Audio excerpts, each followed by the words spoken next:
আরজিকর মেডিকেলে লিফটে আটকে মর্মান্তিক মৃত্যু দমদমের বাসিন্দা অরূপ বন্দ্যোপাধ্যায়ের।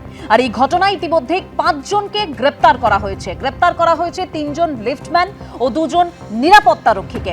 কাদের কাদের গ্রেফতার করা হয়েছে আর কি তথ্য বিস্তারিত আমরা জানবো।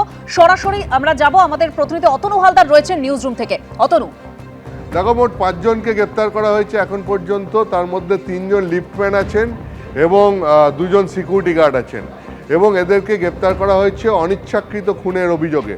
পরিবারের তরফ থেকে যে অভিযোগপত্র দেওয়া হয়েছিল সেই অভিযোগপত্রের ভিত্তিতে একটি অনিচ্ছাকৃত খুনের মামলা শুরু করা হয় এবং টালা থানার পুলিশ 5 জনকে ডেকে পাঠায় টালা থানা এবং তাদেরকে জিজ্ঞাসাবাদ করা হচ্ছিল। এরা হচ্ছে লিফটম্যান এবং সিকিউরিটি গার্ড, যারা ওই সময় দায়িত্বে ছিলেন। একটু আগে এই 5 জনকে টালা থানায় জিজ্ঞাসাবাদের পর গ্রেপ্তার করা হয়েছে। এই 5 জনকে আগামীকাল অনিচ্ছাকৃত খুনের মামলায় আদালতে তোলা হবে এবং যেহেতু জামিন অযোগ্য ধারা, তাই এদেরকে প্রত্যেককে পুলিশ নিজেদের হেফাজতে নেওয়ার দাবি জানাবে বলে আমরা লালবাজার সূত্রে জানতে পারছি। এখন এটাই দেখার যে আগামীকাল এই তদন্তের গতিপ্রকৃতি কোন দিকে যায়। শুধুমাত্র এই 5 জন অর্থাৎ 3 জন লিফটম্যান এবং 2 জন সিকিউরিটি গার্ড এদের ওপরই পুরো দায়িত্ব বর্তায়, নাকি এরপরে কর্তৃপক্ষের যারা এই দায়িত্বে ছিলেন, কর্তৃপক্ষেরও যারা এই ঘটনার জন্য দায়বদ্ধ, তাদের বিরুদ্ধেও পুলিশ ব্যবস্থা নেয় এবং এদেরকে জিজ্ঞাসাবাদ করে পুলিশ সেইটা জানার চেষ্টা করে যে এরা কাকে কাকে এই ব্যাপারে জানিয়েছিলেন এবং তারপর কর্তৃপক্ষের ভূমিকা এই ব্যাপারে কি ছিল এবং কর্তৃপক্ষের কাদের কাদের দায়িত্ব এই নিয়েছিল। তার কারণ হচ্ছে এই লিফটটা গত কয়েকদিন ধরেই গণ্ডগোল করছিল। সেই ব্যাপারে এরা কর্তৃপক্ষের কাউকে জানিয়েছিলেন কিনা, কর্তৃপক্ষ তারপরেও এই লিফট চালু রাখতে বলে কিনা, নাহলে কেন এই লিফটটা চালু ছিল, তার দায়িত্ব কাদের, তো সেই দিকগুলো পুলিশ খতিয়ে দেখবে বলে সূত্র মারফত জানা যাচ্ছে এবং তারপর হয়তো কর্তৃপক্ষের বিরুদ্ধেও ব্যবস্থা নেওয়া হতে পারে। একদম অতনু, তুমি আমাদের সঙ্গে থাকো। অর্থাৎ ইতিমধ্যেই 5 জনকে এই ঘটনায় গ্রেপ্তার করা হয়েছে, কিন্তু কিভাবে ঘটলো এই ঘটনা?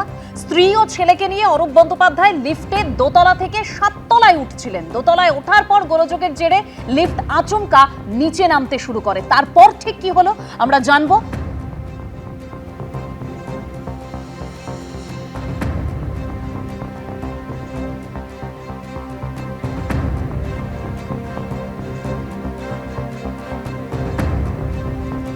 ঠিক যেরকম আপনাদের বলছিলাম যে কিভাবে এই ঘটনা ঘটলো, এই বিষয়ে আমি জানবো।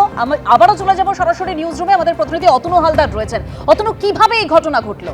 দেখো, ঘটনাটা ঘটে দমদমের বাসিন্দা অরূপ বন্দ্যোপাধ্যায়। তিনি যান আরজিকর মেডিকেল কলেজ অ্যান্ড হসপিটালে।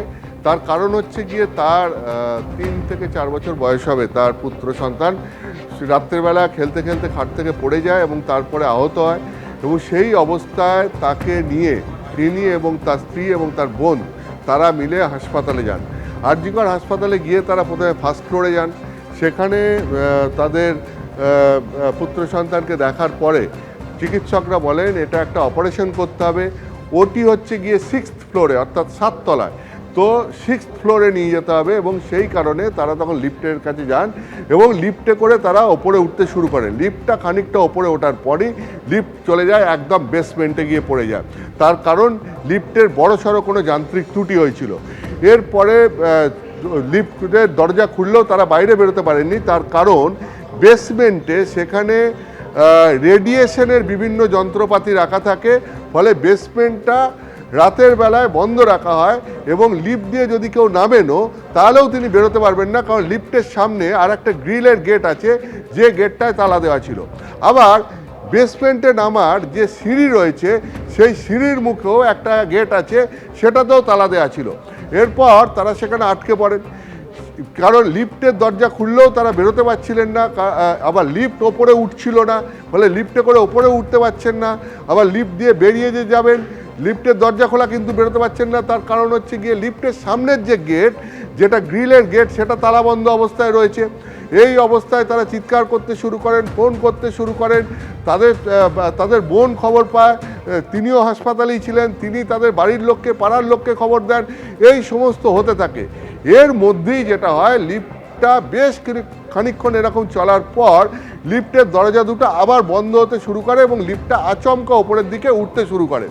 যেটা মনে করা হচ্ছে যে এই সময় অরূপ বন্দ্যোপাধ্যায় তিনি যাকে দেখছেন যে লিফটটা কাজ করছে না, খুলছে না, উঠছে না, বেরোচ্ছে না, সেই সময় দরজা আবার যেহেতু বন্ধ হতে শুরু করে তিনি তখন কোনো ক্রমে যেটা মনে করা হচ্ছে দরজা বন্ধটা আটকাতে যান এবং তার জন্য তিনি দরজাটা বন্ধ করা আটকাতে যান এবং সেই সময় যেটা হয় সেই সময় লিফটটা ঘসটাতে ঘসটাতে তাকে ওপরে তুলে খানিকটা তুলে আবার লিফটটা নিচে পড়ে যান। এখন এই যে মাঝখানে তিনি পিষে যান এর ফলে যেটা ময়নাতদন্তের রিপোর্ট বলছে তার পাঁজরের হাড়গুলো ভেঙে গেছে, তার হাত পায়ের হাড় ভেঙেছে, তার মাথায় আঘাত লেগেছে, তার ফুসফুস ফেটে গেছে, তার লিভার ড্যামেজ হয়েছে, তার হার্ট গুরুতর আঘাতপ্রাপ্ত হয়েছে। ফলে এই রকম একটা অবস্থার মধ্যে তিনি ভয়ঙ্করভাবে ইনজিওর্ড হন। এখন এই গোটা ব্যাপারটা খুব তাড়াতাড়ি উদ্ধার করা যেত, পুরো সময়টা হয়েছে 1 ঘন্টারও বেশি সময় ধরে, প্রায় 1.5 থেকে 2 ঘন্টা এরকম হয়তো চলেছে গোটা বিষয়টা। এখন এইটা খুব কম সময়ে এর একটা সমাধান বের করা যেত, যেটা অনেকেই বলছেন যে যদি সঙ্গে সঙ্গে হাসপাতালের এই লিফটের কর্মীরা বা নিরাপত্তা রক্ষীরা ওই যে সিঁড়ির দরজা যেটা গ্রিল দিয়ে বন্ধ ছিল ওইটাকে ওইটা তালা ভেঙে বা তালা খুলে যদি সঙ্গে সঙ্গে বেসমেন্টে ঢুকে বেসমেন্টে লিফটের সামনে যে গেটটা রয়েছে সেটা যদি তারা খুলে দিতেন তাহলে পরে হয়তো এই বিপদের মধ্যে এই পরিবারকে পড়তে হতো না, অরূপ বন্দ্যোপাধ্যায়কে এইভাবে প্রাণ হারাতে হতো না, তাকে হয়তো অনেক আগেই ওখান থেকে উদ্ধার করা যেত, এটা অনেকে বলছেন। এবং এটার ক্ষেত্রে অনেকেই প্রশ্ন তুলছেন যে এই জন্য দরকার ছিল সবার আগে দমকলকে খবর দেওয়া, যেটা দেওয়াই হয়নি, না দিয়ে নিজেরা দৌড়াদৌড়ি করেছেন। দীর্ঘক্ষণ বেসমেন্টে লিফট আটকে থাকা সত্ত্বেও কোনো ব্যবস্থা নেওয়া হয়নি, যে ব্যবস্থা এই লিফট কর্মী বা সিকিউরিটি কর্মীদের নেওয়া উচিত ছিল, যে কারণে পুলিশ তাদেরকে গ্রেফতার করেছে। একদম অতনু, তুমি আমাদের সঙ্গে থাকো। এবিপি আনন্দ, এগিয়ে থাকে, এগিয়ে রাখে।